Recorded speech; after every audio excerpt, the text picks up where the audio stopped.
You know, I really wanted to take a nap, and my mind won't let me take a nap. I'm not even tired. I'm just like, oh my God. I need a rest from the universe, but the universe is not letting me just rest. So, whatever, I'll do what I gotta do. So, we have to understand the whole thing with food and nut allergies. Where the hell do they come from? Because food is food. There should be no anaphylactic type of reaction to food. Because food is food. It should not be a weapon against you. It should not be poison. It shouldn't be anything but the body's ability to go and absorb what it needs and release the excess. So what is it about these food allergies, nut allergies, fish allergies, um, any type of anaphylactic allergies that are out there that require you to have an EpiPen?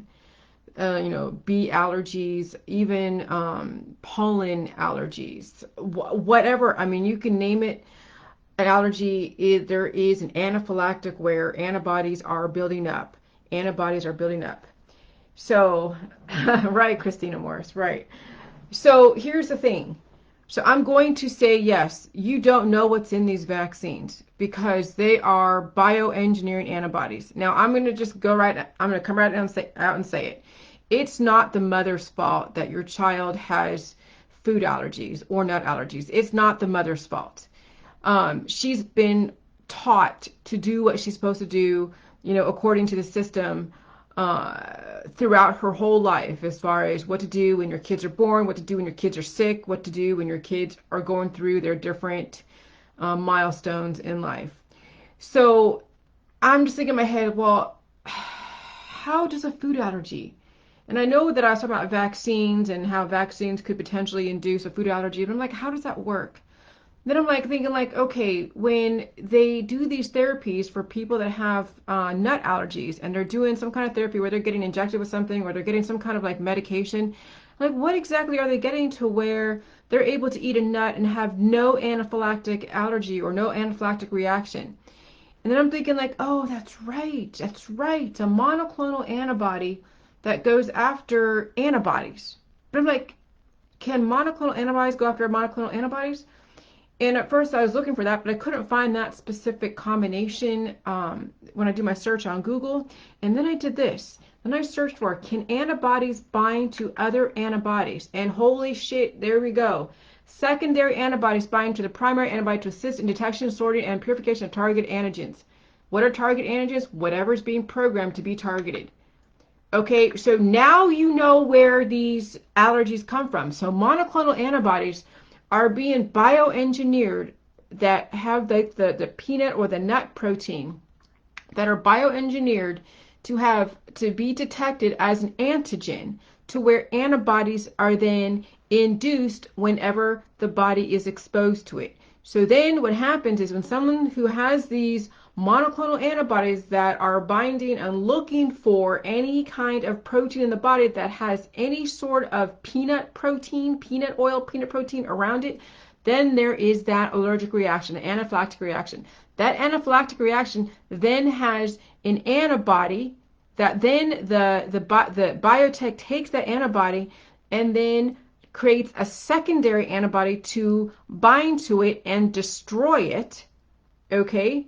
And that's where someone can eat nuts without any kind of reaction because essentially the antibodies were programmed to destroy the cells that had any sort of detection of peanuts. And peanuts have protein, fats, and fibers. Peanuts and nuts are very, very healthy for you. And the body is now weaponized. The body has been weaponized against the nutritional elements of peanuts. So in general, nuts are good sources of fat, fiber, and protein. Most of the fats in nuts is monosaturated fat as well as omega something. Hold on, let me see. We're going to know exactly the nutritional content. So they're usually high in fat. Fat's good for you. They're a good source of fiber and protein. Many studies have shown that nuts provide various health benefits, especially in regards to reducing heart disease risk factors. Here are 9 impressive nuts and their health benefits, okay? So let's see. Most of the fats in nuts is monosaturated as well as omega-6 and omega-3 polyunsaturated fats. However, They do contain some saturated fat. Okay, big deal. We need fat in our body, right? Nuts also pack a number of vitamins and minerals, including magnesium and vitamin E. Many studies have investigated to the health benefits of increased nut intake. One meta-analysis of 33 studies found that diets included high in nuts do not significantly affect weight gain or weight loss. Yet, despite having a little effect on weight, many suggest that people who eat nuts live longer than those who don't.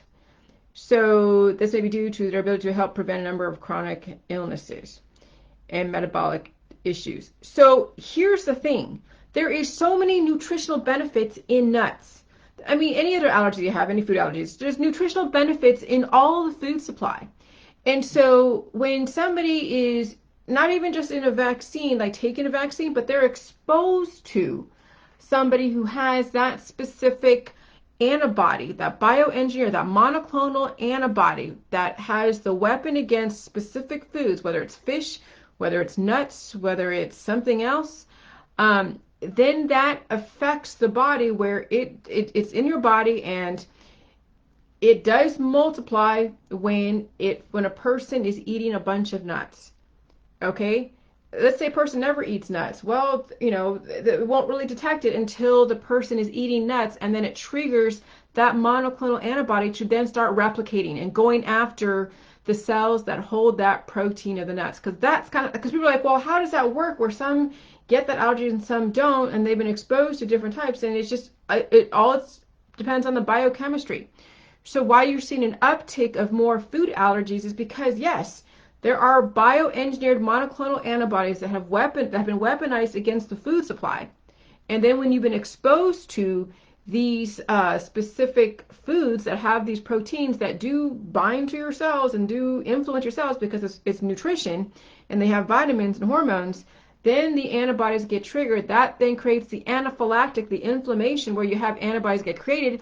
And then biotech, then when you take your kid to the doctor, they do all these allergy tests on you. They take DNA samples. Then they go in and do a bioengineering of your antibodies and create some kind of medicine to go after anything, to go after the secondary antibodies that are trying to attack the proteins.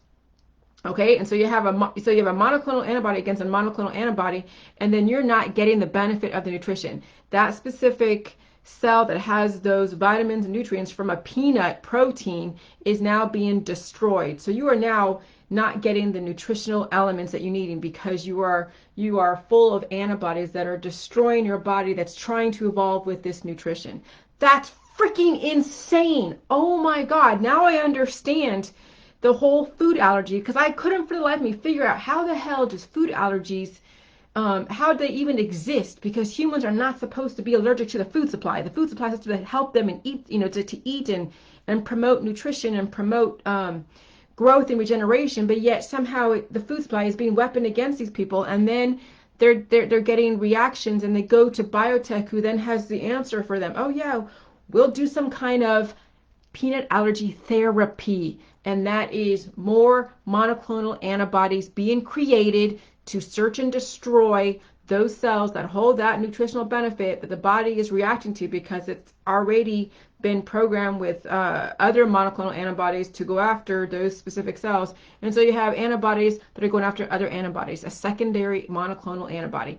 That is wow. And I'm sure there's going to be secondary, thirdary, fourth. I mean, it could be exponential, to where you are being siphoned all the nutrition away from your ability to absorb. And oh my God, that's insane. And I've seen some of these kids that have food allergies, and they're not very healthy.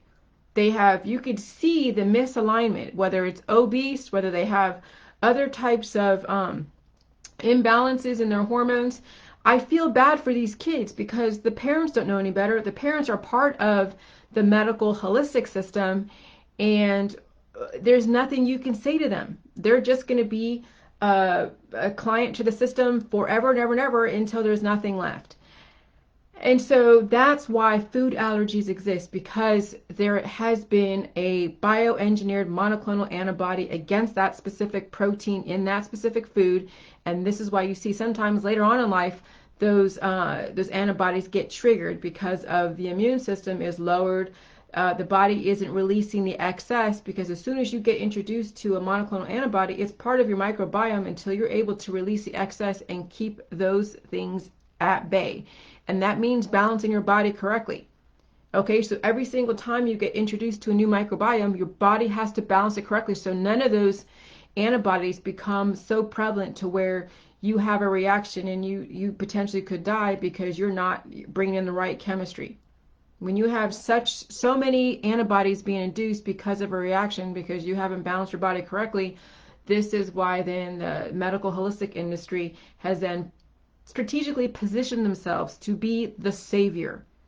Oh yeah, you need an EpiPen, and some will charge you thousands and thousands of dollars, others for the EpiPen, or others very minimally, but still you're taking on antibodies, so you're going to be still a client to the system. Or others are going to be like, hey, we have this great experimental therapy, antibody therapy, and we want to then put your child through this. And this is exactly what goes on.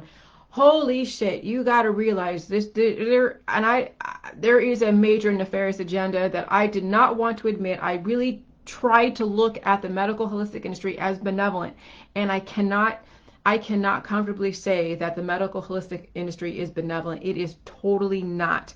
And I'm nervous about that because I feel bad for all of you guys that are under that kind of medical tyranny, where you have put yourself so deep entrenched in under their control that you almost have no way out. And that really sucks, because it means that you are definitely, you have an expiration date. You have a very short life expectancy. Oh my God. Do the Jilly juice. If you have some kind of food allergy, you can still do the Jilly juice.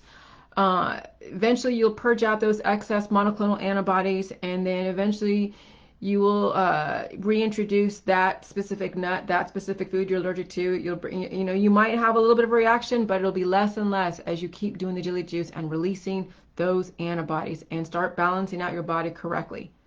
But this is insane. So yes, you can have a primary antibody and a secondary antibody, and they can be monoclonal bioengineered antibodies. Wow. Bye. Yes, you're right, Christine. I love that you strategically position themselves. I told you. Yeah, I don't think I could take a nap now. I'm too freaking amped up. But yeah, you're right. You're right, Christina. All right. Bye.